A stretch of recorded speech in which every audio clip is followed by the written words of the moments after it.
ரூ. 100 இருக்கிறவன் 1000 இருந்தா நல்லா இருப்பாங்க. ரூ. 1000 இருக்கிறவன் வந்து 10,000 இருக்கணும் இல்லையா? 10,000 என்ன ஒரு 1,00,000 இருந்தா டீசெண்டா இருக்கும். அப்படி ஒரு கோடி ரூபாவது இருக்கு. இப்போ அது அது மட்டும் இருந்தா எப்படி? இப்போ பேரு புகழனே தனம் வேணும். அதே தனம் தான். அப்போ எம்எல்ஏ ஆக வேண்டாமா?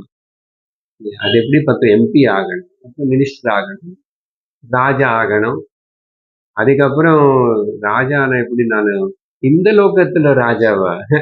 எனக்கு பிடிக்காது. நான் சொர்க்கத்துக்கு போய் ராஜா ஆகணும். இந்திர பதவி. இந்திர பதவி பத்தாது. பிரம்ம பதவி. பிரம்ம பதவி என்னன்னு சொல்லிட்டு விஷ்ணு பதம். விஷ்ணு பதம் பத்தாதுன்னு வைஷ்ணவ சிவபதமா அப்படின்னு ஒரு சுபாஷிதம் இருக்கு. இப்படி இந்த